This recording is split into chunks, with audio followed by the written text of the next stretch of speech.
Okay, balik po tayo sa ating palatuntunan at sa likod po ng mga kaguluhang nangyayari ngayon sa ibang mga bansa.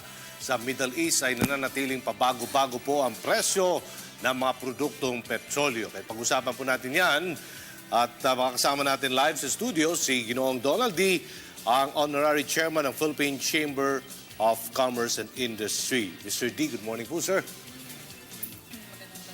Ito nga, nabanggit na nga ni Aljo, ito ang mga problema sa Middle East. Nagkaroon nga ng itong protest po, itong Arab Spring sa may Middle East countries. At alam naman natin na sila yung nagpo-produce talaga ng oil globally. So paano po ba ito nakaka-apekto sa pagbabago ng oil prices sa ating bansa? Itong nangyari no sa nagkaroon ng execution sa Saudi Arabia sa Sampari na Shiite pare. So nagalit ang Iran, of course.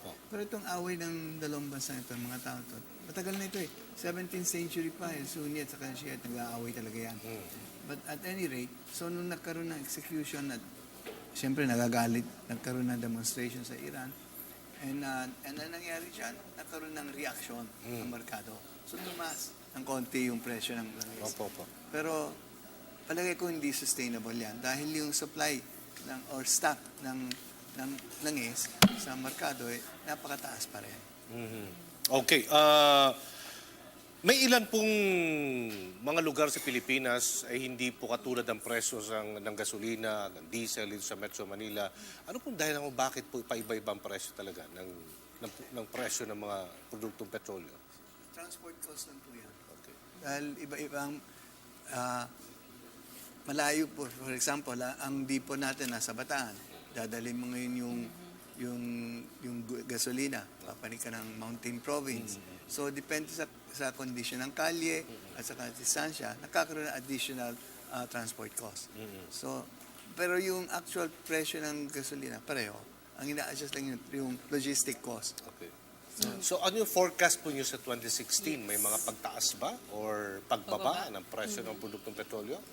Ang nakikita ko po, assuming na hindi mag-escalate itong gulo sa Middle East, lalo na itong problema ng Saudi at saka ng Iran, and nandiyan na Iraq and all that. I think na soft pa rin po yung presyo ng yung supply po, oversupply, malaki pa rin eh. Dahil ang Saudi Arabia ayaw mag-reduce ng volume ng production eh. So tuloy-tuloy pa rin. So kung yun ang given, at ako naman naniniwala na itong gulong ito hindi mag-escalate na full-blown war na bobombahin nila yung kanilang oil field or yung mga tankers. I don't see natataas masyado yung presyo ng langis. Baka bumaba pa yan. Kayo po, ano po ba yung, kumbaga meron po ba kayong suggestion po para po pababain itong mga petroleum products po? Well, ano lang ho ito eh. This is just a simple supply and demand situation.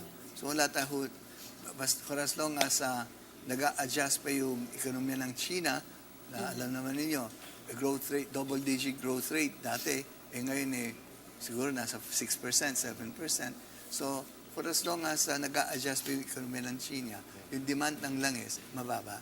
And on the other hand, yung supply ng langis, na lalo na sa Amerika, napakalaki yung shale oil na tinatawag nila. So, I don't see, ang ano ko lang dyan is, I don't see any big disruption sa presyo ng langis. Given lang na walang gulo, hindi lumaki yung gulo sa Middle East. Okay. Kayo ba'y kontento sa oil deregulation law na pinatutupad po sa ating bansa at pabago-bago pa rin ang presyo ng mga produktong petrolyo? Dapat yung oil deregulation, tama po yun. Tanggal lahat yung mga subsidy.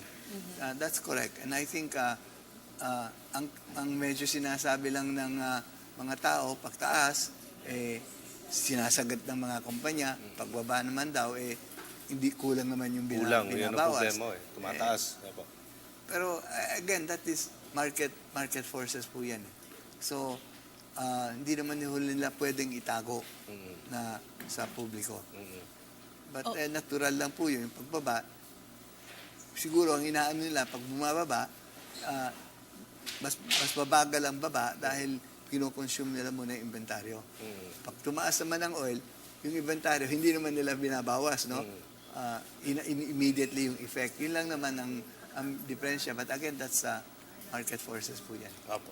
How about yung mga electric cars po? Will this affect the oil prices? That's the whole thing. Electric cars, pre-consumption sa transport is a major cost, pero it's not something that will affect the oil. The industrial usage of oil is mas malaki talaga. But electrical, ang ano rin dyan is really for environmental purposes. Clean air act and all that. Okay, may iba po tayo, Ginong D, yung pong ginanap na APEC Summit dito sa Pilipinas. Although non-binding po yun, pero may nakikita pa talaga tayong magandang proyekto, programa, at mabebenepisyuhan ba talaga ang Pilipinas? Di po, ang nangyari po dyan, nagkaroon ng usapan at hindi nga binding, pero may general agreement Opo. na tayo itong mga bansang nasa APEC, ang ating focus, tulungan natin yung SMEs, yung mga maliliit Opo. na negosyante, maliliit na kumpanya. And I think that is, yun naman, ang nagkakaroon tuloy ngayon ng bagong pananaw sa polisiya ng gobyerno natin, sa DTI, at saka sa Central Bank tungkol sa pautang at sa mga maliliit na negosyante. So that will be good for our small businesses. Okay, so usapang negosyo pa rin po. Meron po rin tayong tensyong namamagitan sa bansang Sina at ng Pilipinas dahil po dyan sa pinagagawang teritoryo dyan sa West Philippine Sea. Ano pong nakikita niyong magandang suwestyon? Maliban po na meron po tayong sinusulong na diplomatikong protesta sa The Hague, Netherlands, sa isang International Arbitral Tribunal, sir. Sa aking pananaw po, Opo. ito pong usapan sa teritoryo, hindi po matatapos sa lifetime ko, for example. Opo. Mahabang usapan yan. Pero sa totoo lang, sa nangyayari sa pang-araw-araw naman, kami mga negosyante, saka mga negosyante sa China, tuloy-tuloy naman ang aming relasyon. No? In fact, lumalaki pa nga. Ang ating tourism, lumalaki din. So, ang inaano lang, ang problema lang dun sa, yun lang area na tungkol sa mga islands na claimant Opo. islands. I hope na ituloy-tuloy natin yung usapan, yung diplomatic discussion, yung backdoor channeling, and huwag natin putulin yung komunikasyon. Yun lang aking masasabi doon. Dahil pag pinutol natin, baka magkagulo. Ito ako pang huli kong tanong, meron po ba, speaking of China, no, meron Yes, po yes. bang epekto itong pag-slow down ng Chinese economy dito sa global oil trade? Meron po. Hindi lang po sa oil. Sa mina po, sa mining industry, ang laki po ng impact. Yung nickel po, nickel prices, say, 15 months ago, siguro nasa $120 to $140 per ton yung nickel po. Ngayon, nasa 20 lang. So, may effect po talaga. Dahil malaki ang pinakamalaking ekonomiya ang China ngayon. Yes. So, itong pagbaba nilang actually, hindi naman lumiliit yung ekonomiya may growth pa rin sila Kaya lang, yung demand ng minerals at saka ng langis, siyempre, hindi pa rin nung dati. Okay. May iba po tayo, isang question na lang kasi sa negosyo talaga nakaka-apekto po ang takbo ng negosyo dahil sa sobrang traffic, lalo-lalo sa Metro Manila. Ano po nakikita ninyong magandang suwestyon para po mabigyan ng solusyon at para gabay na rin po sa mga magiging leader natin sa susunod sa ating bansa, sir? Alam niyo, ito hindi dapat nangyari ito Opo. Huwag naman sana masama ng DOTC. Opo. Pero sila talaga malaking responsibility nila. Hindi nila inayos yung operation ng mass transit system. Kung yung ba inayos nila at saka yung expansion ng rail at yung connecting road mas maaga nilang na put in place, sana hindi ganito kasama.